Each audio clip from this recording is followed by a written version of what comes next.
Shalom Aleichem. All praise be to Yahuwah. Yahuwah is our Maker, our power, our Creator and Savior, through the Messiah, Yahusha. I'm your brother Eli'ezer with an exhortation on this so-called holiday of the nation of America. Well, he says in the scripture to rejoice with those that rejoice and, to weep with those that weep. All praise to the Almighty. But as in Jeremiah the 10th chapter, he says, don't worship him like the heathen. So in all you're getting, get understanding. I grew up keeping Thanksgiving because my birthday was yesterday. I thank the Father for 57 years. I know many are dogmatic and don't keep the birthday, and they reference Herod and Pharaoh and what happened at those times. Even Job, I believe, when his children feasted each one on their day, it might have been a birthday. But nevertheless, whatever we do to Yahuwah. We grew up with the round cake symbolizing the moon, as I found, and blowing out the candles, making a witch, which is like witchcraft. And so we don't do those things, but to be grateful for another year. The one, I think Solomon says the day of a man's death is better than his birth, and it's better to go to a house of mourning than a house of mirth. And considering all things are lawful for me, but I will not be, not all things are profitable. In other words, if whatever you do it unto Yahuwah, not worshiping him like the heathens do. They do it and wear the pointy hats and all that, the pointy birthday hats and all this. I had no idea that it was steeped in paganism. Nevertheless, I will not be dogmatic concerning the day of birth. I thank the Father for it, and I sought to be of service to someone, on that day, being grateful for his great mercy towards us and towards me, And so that's what I look at the birthday. I don't celebrate it with no cake, and I ate some ice cream, of course. Like I say, blessed is he who doesn't condemn himself in what he approved. And so when I look at it, we don't practice witchcraft. We don't worship the idols and what they have. So I wouldn't make a cake, certainly not a round cake after finding out that knowledge and all these things. But in meekness of humility, that contrite spirit, I will worship and praise the Most High for another year, and not be overly righteous, as Solomon says, not be overly wicked, why destroy yourself. And so, to each his own, but I know that it's not evil unless you're doing something evil, And so to thank the Father for another year and everything, and to also to teach others, concerning this day is good. But to be dogmatic and make a stance and say it's all pagan, no, it's how you worship the Most High and what do you do on that day. And everything we give thanks, just like Thanksgiving is every day, not when the heathen tell us. The heathen say, oh yeah, this is Memorial Day, when you send our soldiers, sons and daughters off to fight your banker wars for poppy seeds and cocaine and all kinds of things, artifacts and weapons of war, when you think they're out protecting this great country. They're protecting the interests is a bank term, mind you, of the United States Corporation, a war machine, or organization or corporation, it would appear, But nevertheless, pagan origins of holidays, I call holidays, we are to seek out these things and see what we're actually worshiping and why we're keeping these days. So true repentance is necessary, beloved. Now, Thanksgiving, my grandfather was Cherokee, mom from Louisiana and everything. So do I celebrate like it's the Vikings? Hoorah, yay with the colonizers. Yeah, you came and gave smallpox and blankets and stole land. Let's eat, drink, and be merry, for tomorrow we die. I think not. It's asinine, to celebrate the death of innocent people that invited you to their land, and you, through deceit, stole, killed, raped, maimed, chopped off hands, Christopher Columbus, and all these things. And as I find out, the Seminoles, many of those were people of color that were already here, our people, the Hebrews that came before, like Sequoyah You know, as I looked into the Cherokees, they wrote in block Hebrew. If you can find it, you'd be astounded. You know, one of the newsmen, he brought that out. I forget his name, but anyway, and I found an article that in 1774 that the Native Americans or indigenous Americans had beards. I'm like, what? So his story is written by the victors because it's his story. That's why critical race theory is not delved into, because it would undo all their ruses. And everyone's has received reparations but us, me and my people, the Hebrews, the Negroes, and whatever. Yes, you can be Hebrew, crossover from the other nations as well, but the indigenous ones that were brought on ships and fit the Deuteronomy 28 curses and what have you. Nevertheless, I digress. Let's look into this Thanksgiving. Like I say, Thanksgiving is every day, not when the heathen tell us to do it. So let's see what I said. Thanksgiving should be every day and not when the heathens who know not Elohiym tell us to celebrate the death of many of our ancestors with them. Do you know the history of this day? Now, this is from an online website, fair use, MassachusettsTribe.org, the massacre of the West Side Gusett, you know, and many other things have they done. In your research, you'll find out the horror behind this. So we rejoice with those that rejoice, but we rejoice in the truth and not in iniquity, right? So the true story behind Thanksgiving is a bloody one. And some people say it's time to cancel the holiday. And like I said, it's also the Insider.com, History of Thanksgiving, 2017, you know, the November 2017. You can Google these things. And I will put the information in there, a little more extensive. But let's read a little bit. But for our scriptures say we are to rejoice in the truth, and that word is truth, not in iniquity. And so if we see that the land can only be cleansed or blood, if the blood of those that shed it be shed. Not promoting violence, but it's not karma, but these are judgments that's been meted out and written on heavenly tablets for you heathens. They that lead in the captivity shall go into captivity. Those that live by the sword, you know, that's what you eat and drink, shall die by the sword. If you wake up, my weapon, my gun, and all these kind of things, as they have the soldiers chant. In their ignorance, we chant our ways into very demonic possessions. You know, what are we really saying? I pledge allegiance to Yah and no one else. Okay, Thanksgiving in the U.S. is traditionally a time for family and food. American school children typically learn that tradition dates back to the Pilgrims, who helped establish Plymouth Colony in 1620 and what is now Massachusetts. As the story goes, friendly Native Americans taught the struggling colonists how to survive in what the Europeans called the New World. Then everyone got together to celebrate with a feast in 1621. Thanksgiving 2022 would mark the 401st year anniversary of that first American Thanksgiving, so they say. But in reality, Thanksgiving feasts predate Plymouth, and the peace celebrated that day was tenuous. The real story behind the holiday is so dark, in fact, that some people are rethinking how they celebrate the holiday, or whether they should at all. A group of school kids gathered at the statue of Masa'at Massasoit,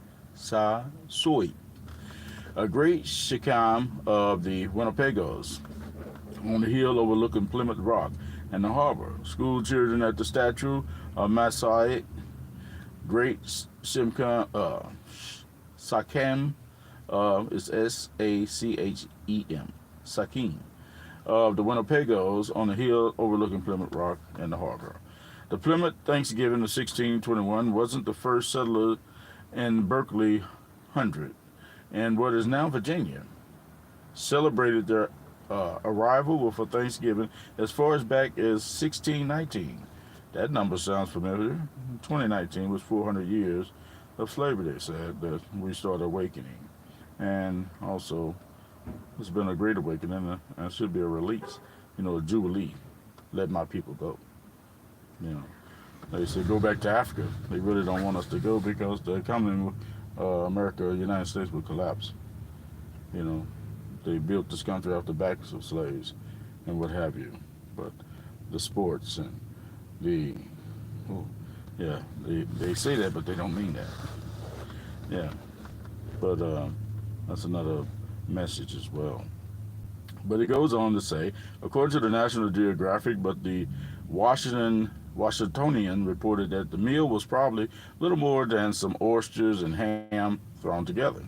You know, they love the ham, and they trouble with them because it breeds and anyway, it's detestable for us. Decades before that, Spanish settlers and members of the Seloy tribe broke bread in Florida with salted pork, garbanzo beans, and mass in 1565, according to the National Park Service. Our modern definition of Thanksgiving revolves around eating turkey, but this was more of an occasion for religious observance in past centuries, just recently. The Pilgrims would most likely consider their sober 1623 day of prayer the first actual Thanksgiving, according to the History of Massachusetts blog. Others point to 1637 as the true origin of Thanksgiving, since the Massachusetts Bay Colony Governor John Winthrop declared a day to celebrate colonial soldiers who had just slaughtered hundreds of Pequot men, Native Americans, women and children, in what is now Mystic, Connecticut. So, do we, hurrah, simplify, do we celebrate like Vikings, the death of innocent? So, Thanksgiving should be every day, and also to consider and be grateful that we're still alive when many are dead. Others pinpoint 1637 as the true origin of Thanksgiving. Okay, did I just read that? Let's skip down. Regardless, the popular telling of the initial harvest festival is what lived on, thanks to Abraham Lincoln. The enduring holiday has also nearly erased from our collective memory what happened between the Winnebago and the English just one generation later. The Thanksgiving peace didn't last. Missisquoi and the Winnebago paramount chief allied with the English settlers after Plymouth was established and fought with the newcomers against the French and other local tribes. But the alliance became strained over time as thousands more English colonists moved to Plymouth, taking over more land authorities asserted control over most aspects of Winnebago life. According to the book Historic Contact, Indian People and Colonists in Today's Northeastern United States. A study published in the journal of Quarterman Science Reviews estimate that disease had already reduced the New England indigenous population by 90% by 1620. I remember finding an article, if I'm not mistaken, as it was probably one of the first biological warfares, to give them blankets with smallpox. Yeah, 90%. Millions were wiped out. But they won't put this in American history, right? Because it taints their righteousness, if you would call it that. The Winnebago continued to die from what the colonists called Indian fever, an unknown disease brought by early European settlers. I know Satan, sickness and disease follow him and his children. War, mayhem, rape, and pillage. We keep what we kill. Riddick, the necromancer. Not all are wicked, but I know when they brought many over here, when I was doing the research that came with them, many of them was the convicts, the felons and stuff, the refuge of England that they were trying to get rid of. So they sent them over here to inhabit the land. And so they were murderers, most of them, and criminals. Because many people were scared they'll sail off the end of the world or be attacked by sea monsters, which probably was right. But so these were hardened men and women that came. And so they had little remorse or empathy for anyone. So they sent their criminals, just like they opened the borders. And there's nothing new under the sun. Divide, destroy, and conquer. And then they say, what do we have to apologize for? You people act like you're owed something. Well, it's written, when a thief is called, he shall restore the double. And if you're righteous, like, what was that, Azar'Yahu, he said, I repay, if I wrong anybody, I'll give up to half my high, I repay 4 times, Anyway, yeah. So that's why everyone has gotten reparations, but their hand is closed toward those that they have harmed the most. The Hebrews, the children of the Most High. And if you don't believe that, love does no harm to his neighbor, so it's the upholding of the commandments, the Torah, the instruction, the law of Elohiym. So, yeah, do unto others as you would have them do unto you. Yeah, come take my land. Don't remove the ancient landmarks. And so the Gentiles are trampling on the foot of Jerusalem, as it is today, until that time be fulfilled, which I pray is soon. Nevertheless, we have to watch what we're celebrating, beloved. Let's continue. This was just an exhortation to be mindful of what we're doing on this day and who we serve and who you with. You know, does Yah stand behind this? Oh, it's just a day of Thanksgiving. You Hebrews get on my nerve being so biblically correct. When you're politically correct, you side with the world. I'm not politically correct. It's all about Yah. And so we have to look, a little leaven levels to hold up. He said, don't worship me like the heathen. If you're celebrating pagan Christmas and Easter and the Day of the Dead, Halloween, what is Thanksgiving? What are you giving thanks for? That you stole our land and we're too ignorant to even realize, and we're celebrating with you? So I told him at the shelter, no, I won't be partaking in your meal. No, I'd rather suffer with the homeless on the outside. I'd rather go and I wouldn't buy me a sub sandwich and make me some ice cream. It's to each his own, but the integrity of our wedding vows come to mind. What are we truly celebrating? The demise of people that couldn't help themselves. So the colonial assault us in an article an article published in the Historical Journal of Massachusetts, the Montclair State University professor Robert E. Cray Jr. said the death toll could have been up to 30% of the English population and half of the Native Americans in New England.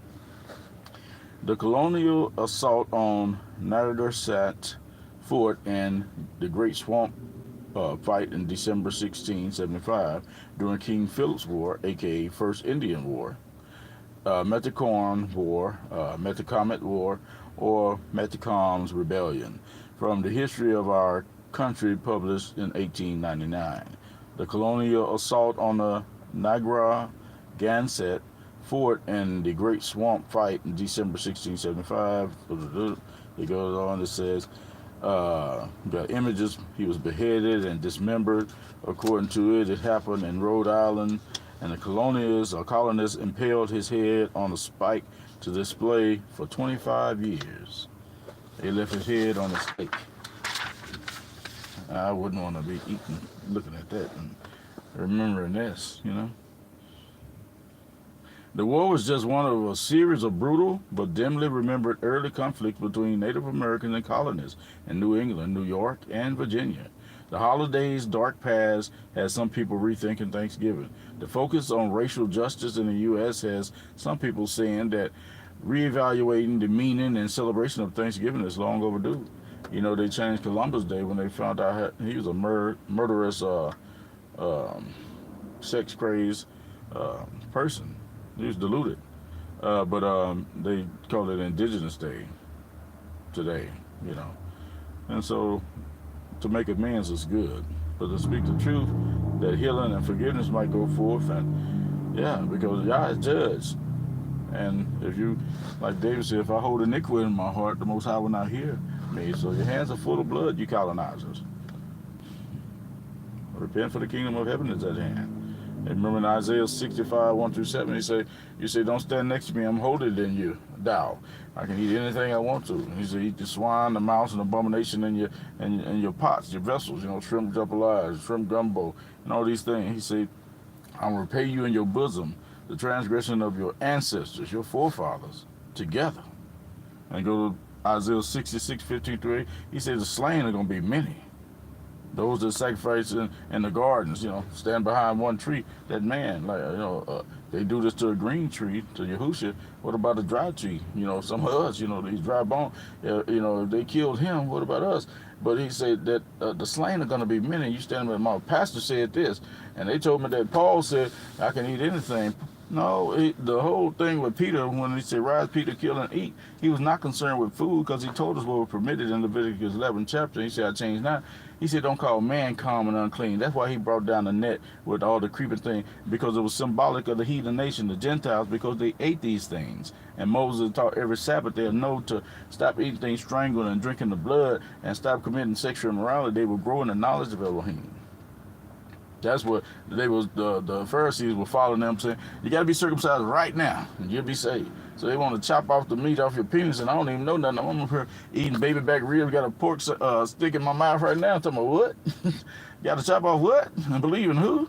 You know, it put too much on their plate, you know, realistically. So that's what Acts 15, the Jerusalem decree, I'd say we don't be putting too much on the other nations that are coming to Elohiym, you know, believing in the Messiah. That's what the whole gist was. Don't call man, because they received the Holy Spirit. And 3,000 was saved. And then more was saved. That's, you know, don't put too much on there, because nobody like their reality destroyed. You know, hey, I don't want that salvation. They're talking about cutting off my meat. You know, they got to learn and understand this is part of an everlasting covenant with Abraham. And then as their hearts get softened and they want to partake of the Passover, then they say, oh, I want to be circumcised too. Then they can partake of that. It's symbolic of the Messiah. So these things are not done away with. Paul said Benjamite, Hebrews, tried to Benjamin, circumcised the 8th day. And Yahushua, if you look it up, he was circumcised according to the commandment. And so that's why the hospital still circumcised on the 8th day and all these things. Because it is written, beloved. These are not coincidences. But now, today, they don't want to circumcise. UN say that it's a crime against innocent children. But then you allow these pedophiles to run the nations, and you promote all kinds of false doctrine and ideology. And Sodom and Gomorrah was an example for those that will live in such a way. You know, Romans, the 1st chapter, say they gave them over to a reprobated mind.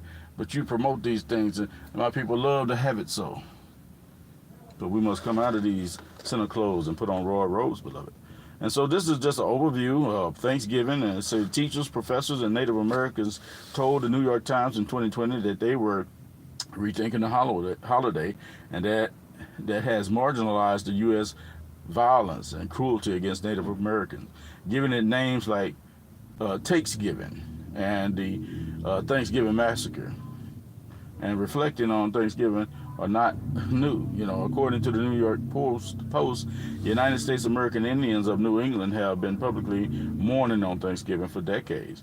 So it should be a day of fasting, thanking the Father that we didn't die with our ancestors, and that there's still a seed left for us to get it right. And ye of the other nations, to realize what your ancestors did and to make amends, you know. Yeah, that's what it's all about. You know, making amends. Okay, they did that and this and that. Forgive us of our sins of our ancestors, our forefathers, our mothers and fathers, of our own house and everything. Making his ways straight. And what will you have me to do? What can I do? You know, and stop running with a crowd of people that put sheets on their head thinking they're supreme. You know, KKK, if you will, that had really not been disbanded, but now that most of the policy officers of Rome, police officers and officials and everything, that mask themselves and hide themselves. Because the coward will kill you, you know? They shoot bullets and drones and kill you from distances. And even the ones that would run upon you, Yah is for us, who can be against us? Okay, it is written, how long will you falter between two opinions? You know, if Yah be Elohiym, worship him. If Satan, worship him. Keep the holidays and all these other things, but stop acting like you're holier than thou or you're a true believer. You know, just be who you are. It brings to mind the holidays that we've been celebrating, the origins of them. The Most High changes not, and the Messiah is the same yesterday, today, and forever. His word is from the beginning. We must consider our ways. If our forefathers didn't worship other gods, and these holidays are name and reverence of these other gods, consider our ways, knowing that they worship these. Easter is Easter, the Queen of Heaven. These are just some notes. In Jeremiah 10th chapter speaks of Christmas, and also we can use that. Don't worship me like the heathen. They go to the forest and cut down a tree and fasten it with silver and gold. Okay, so what are we celebrating? What's the origin of this? You know, Valentine's Day, Lupercalis, you know, sex orgies, sex, everything about sex and murder and rituals like these. These things are, they say, oh, that's been a long time ago. Yeah, it's been a long time ago, but if the Most High changed, not Satan hadn't in it either. Now, Paul on the weak and beggarly elements. Let's go into this Berean before we close. This is from the Berean devotional.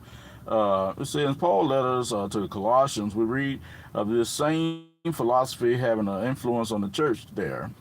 It was characterized by strict legalism, taste not, touch not attitude, neglect of the body, worship of angels, and false humility, found in Colossians 2:18-23. What then were the days, months, seasons, and years that Paul criticized, the weak and beggarly elements? He kept the feasts and the Shabbat, so he was not referring to the Most High, who they call God's holy days.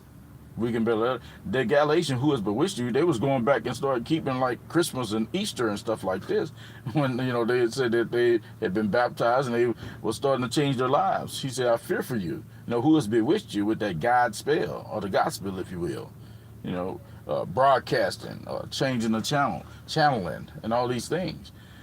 Yeah, the word. But anyway, he said, Paul nowhere in the entire letter mentions God's holy days, Yahuwah's holy days. Second, the apostle would never refer to holy days that Yahuwah instituted as weak and beggarly elements. He honored and revered Yahuwah's laws, Torah, in Romans 7:12, the 14th verse and the 16th verse. And besides, he taught the Corinthians to observe Passover and the days of unleavened bread in 1 Corinthians 5th chapter, verse 7-8. And he kept the Shabbat, the seventh day, which they call Saturday, and the holy days himself. In Acts 16, 13 verse, and Acts 18:21, must need keep the feast in Jerusalem.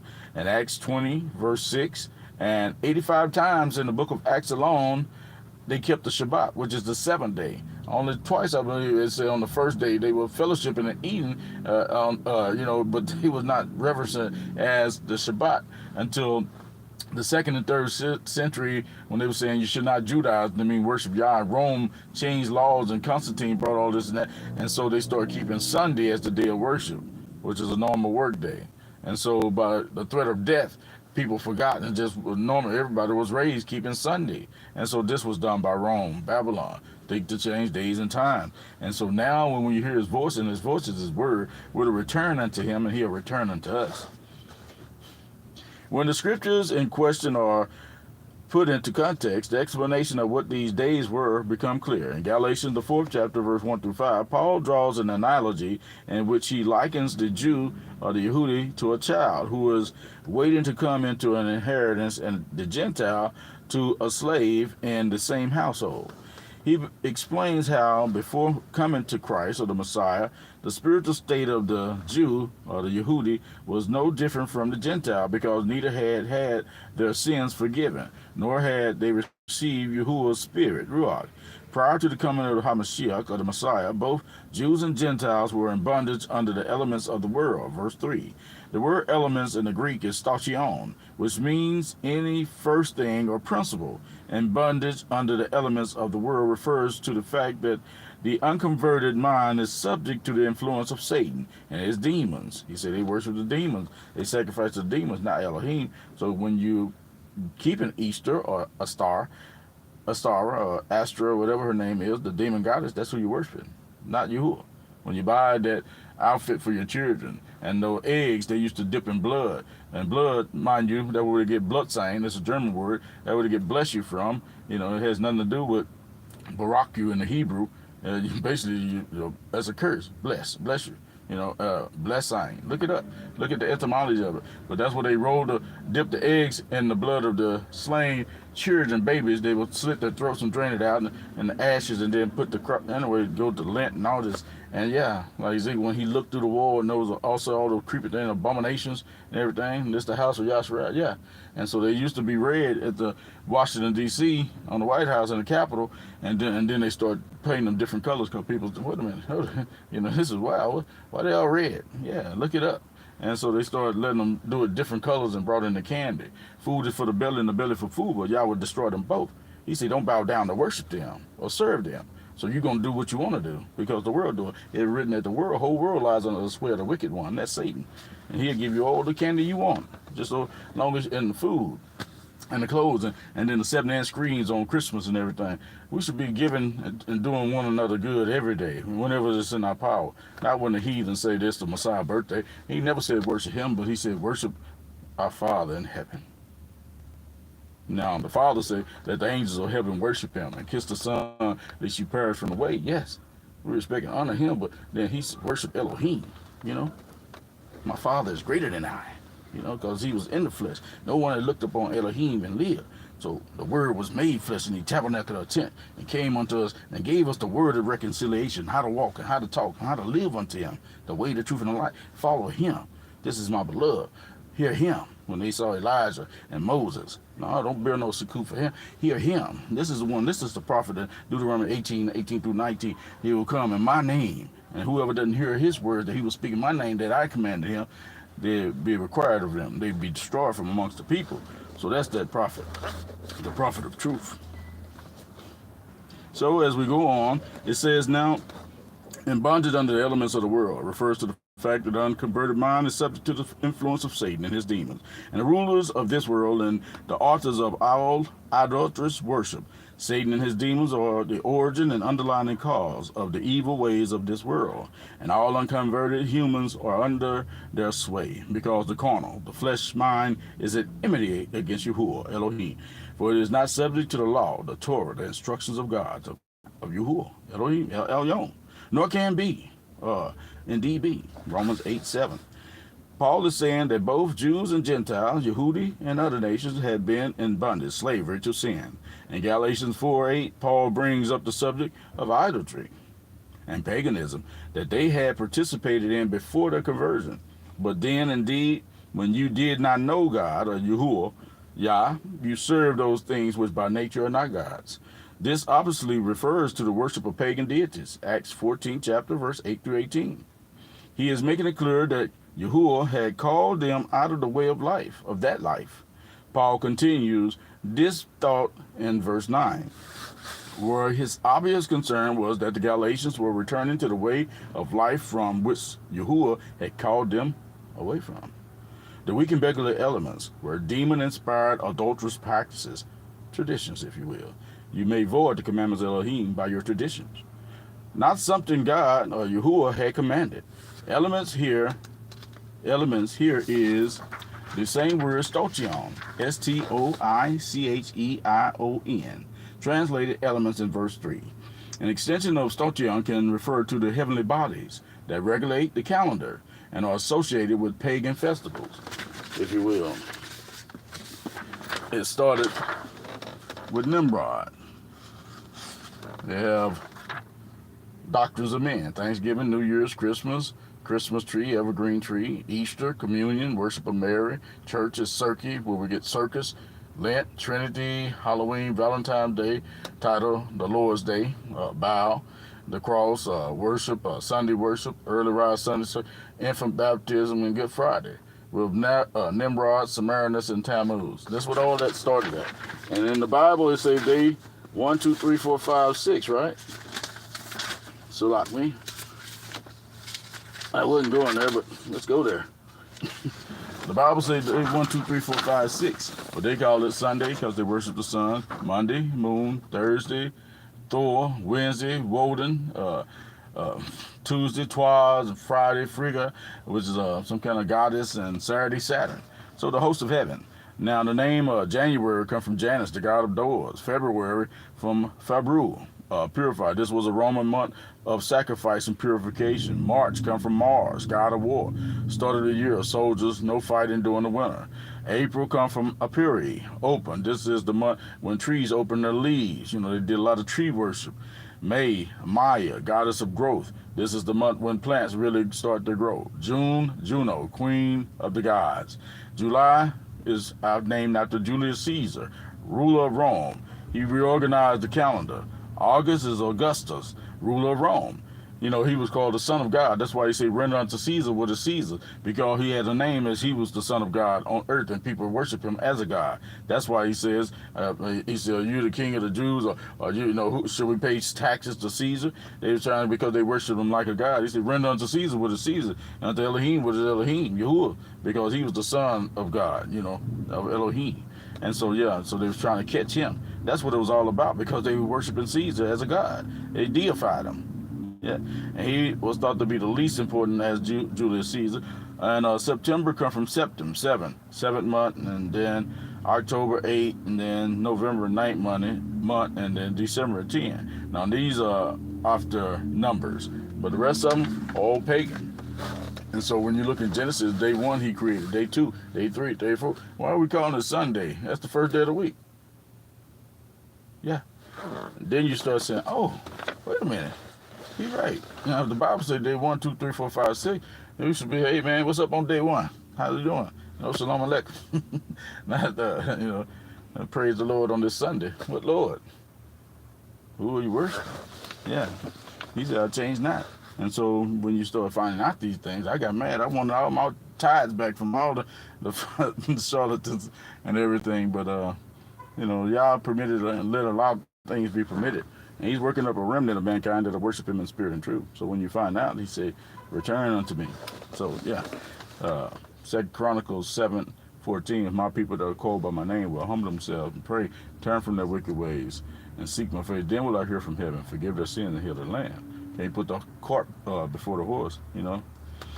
And so, as we go and wrap this up, Paul recognized, let's see, the heavenly bodies that regulate the calendar and are associated with pagan festivals. That's why. And apostles condemned the practices and way of life that they had been inspired by Satan and his demons. The principal cause of all the world's evil, Paul recognized that the Galatians had begun to return to their former slavish, sinful practices. It is evident that the days, months, seasons, and years Paul refers to in verse 10 were pagan, idolatrous festivals and observances that the Galatian Gentiles had observed before their conversion, before they got converted. They were returning like a dog to his vomit. They could not possibly be God's or Yahuwah's holy days because these Gentiles had never observed them before being called.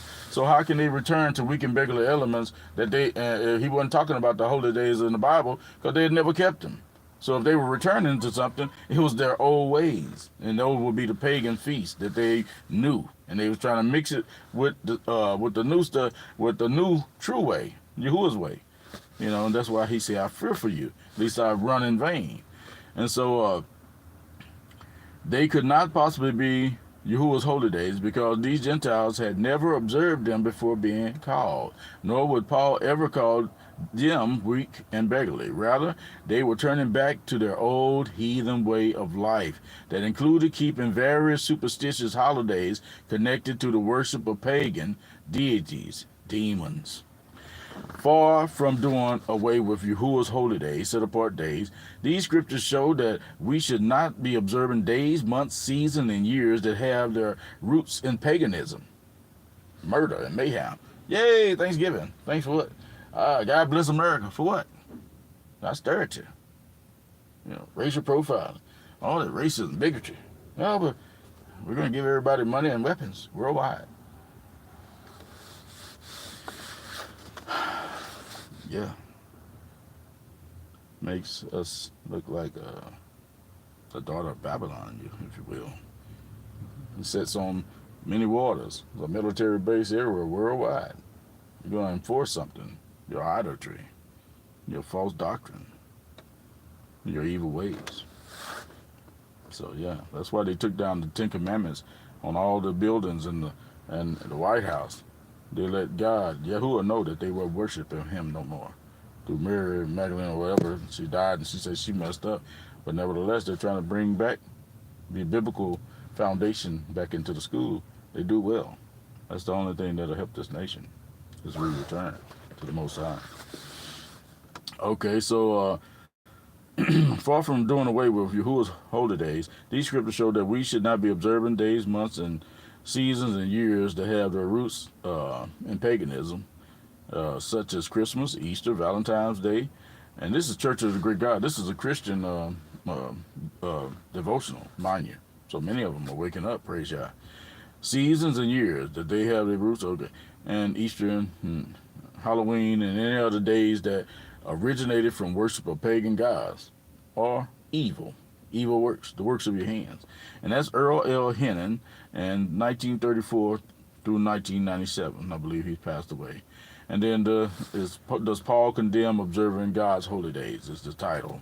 Now, Colossians 2:16 through 17 says, alternate translation may help us to understand what Paul is getting at here. These are a shadow of future things, but the reality was what is real or firm belongs to the Messiah. Old Testament activities or types point to spiritual realities under the new covenant.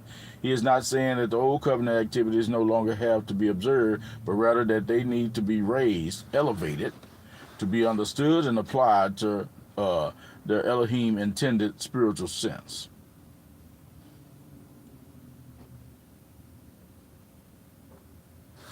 Okay, well that was good and enlightening. Yeah, and this is the article when you look it up, the true story behind Thanksgiving is a bloody one and belongs, whatever. Yeah, so gobble gobble. I don't think so. And now this right here, this is about the days of the week. As we know in the Bible, it says day 1, 2, 3, 4, 5, 6. As we close, I might as well bring this out. The name Monday is derived from the Old English Mundagog, which means moon day. In Norse mythology, Mani is the god of the moon. Yeah. German, the Scandinavian, German, English folklore often make reference to the man in the moon. Greco-Roman mythology, on the other hand, refers to the moon as feminine. In many languages of India, the word for Monday is derived from Sanskrit Samvara, after the Hindu moon god Sama. Okay, now the next one is Twigs Day. The English name is derived from Old English Twigs Dog, meaning Twas Day, the day of Twa, the god of single combat, victory and heroic glory in Norse mythology. Romans equated him with Mars, god of war. In the Indo-Aryan languages, the name of the day is taken from Angar-Ka, one who is red in color, a title of Mengal, the god of war, and the planet Mars. Okay, that's Monday and Tuesday. Wednesday, the name of Wednesday is derived from the Old English Woden's Dog, Woden's Day. Woden and Odin, like in Thor, the movie that I watched, with the Marvels, Thor, Odin, his father, Woden, Wednesday. Yeah, right in our face. We spend money on it, giving it to Satan to entertain us, to entrap our minds. It's good to find out knowledge and be able to expose it. But, yeah. I like action movies, too. And so, you without sin cast the first stone, but we have to guard our eyes and everything. I pray to overcome. I don't say I apprehend it, but we have to put these things behind us. Because Yah is jealous. He don't want us being captivated by things of nonsense and that are not true, but have some reality and truth in it. And it's the enemy that we're celebrating. When we buy our kids them little Thor helmets and let them play with it, no, or Christmas and all that Easter. Here again, dress them up as vampires and ghosts. What are we doing? They're almost like passing through the fire another way to Moloch. Sit on Santa's knee or Satan's knee and make a wish. And all this, they pull the tooth and put it on there for the tooth fairy and make a wish on a fallen star. That fallen star is a fallen angel, no doubt. Oh, the superstitious things we have grew up with, steeped and given to idolatry in this nation. Okay, so Wednesday is Woden Day, named after the Anglo-Saxon chieftain god Woden, counterpart to the Norse god Odin, who is also, so they give them different name, Woden and Odin, basically the same one. It's just another country put a W on it or whatever. Also a powerful seer. The Romans equated him with Mercury, the messenger god. In India, Wednesday is called Buhavara, Mercury's day. His Greek counterpart was Hermes, a god of transition and boundaries. So the nations are given to idolatry. Now, on Thursday, the name is derived from Old English Boomsgusdog, which means, isn't this a lot of German? Yeah. Which means Thor's Day. Yeah, Thor. In Norse mythology, Thor is associated with thunder, lightning, storms, and oak trees, strength, the protection of mankind, and also Halloween, healing, and fertility. The Romans associated him with Jupiter, who was the god of the sky, thunder. In India, Thursday is called Gur Uvar, named after the guru to the gods. That's why Rome is synonymous with Babylon. Catholics took over with it and called it Christianity. So I'm not a Christian. I'm a true believer, a Nazarene, a Hebrew, follower of the way. You know, we speak things. Our word have power. I'm not here to destroy your reality, but to wake you up. Wake up, Jacob. Yaakov. And so Friday comes from the Old English Frigdag, meaning the day of Frigg. Frigg is known as a prophetess and a wife of Odin. Yeah, I thought it was a woman. Wife of Odin in Norse mythology. In Scandinavia, Friday is called Frigdag, after the goddess Frigga, who is known as a sorceress. The Romans associated Friday with Venus, goddess of love, beauty, sex, fertility, and prosperity. In most of the Indian languages, Friday is Skura Vara, after the planet Venus. You know, forgive me for, but don't forgive me for destroying the names of these false deities. But look into it yourself. And we just got two more. Saturday comes from the Old English Saturnes Dagag. Don't you see a lot of German in here? You know, Gomer, and Gog, and Magog. Last days, yeah. Meaning Saturn's day, and we see Russia making pacts with the Taliban and the same area, Ezekiel 38. It's praying time, beloved. Saturn's day means the Romans could find no Germanic counterpart to the god Saturn. And yeah, you know, the Germans, the Franks or whatever, that they took over Rome, and so the Germans are Romans. And anyway, it's a lot of rules. Like Hitler was a Rothschild grandson, and then we go into Ashkenaz and all their relatives of Japhet, and then you start seeing the Gentile nations, and now you wonder, oh, that's why they want everybody to be quiet. Yeah, under the threat of death or being ostracized. Yeah. In Scandinavia, Saturday is called Lord Dog, meaning bath day or bathing day. In India, Saturday is Shan Ivar, based on Shani, the Vedic god manifested in the planet Saturn. The Roman Saturn was seen as a god of generation, dissolution, plenty, wealth, agriculture, periodical renewal, and liberation. And he has one of those hooks like the Grim Reaper. Looks pretty old too. And Sunday, the name Sunday comes from the Old English Sana Dagag, which means sun's day. This is a Germanic interpretation of Latin des soles, day of the sun. And in most Indian languages, the word for Sunday is Ravi Visara or Aditya Visara, Aditya and Ravi, both being titles for Surya, the chief solar deity. And Germanic and Norse polytheism,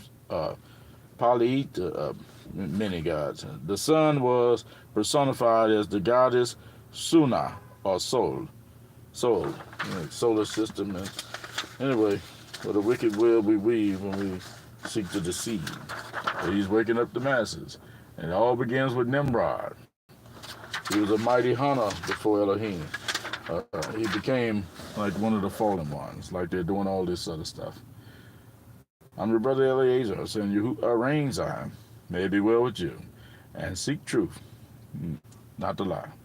Y'all be praised. Shalom Aleichem, beloved.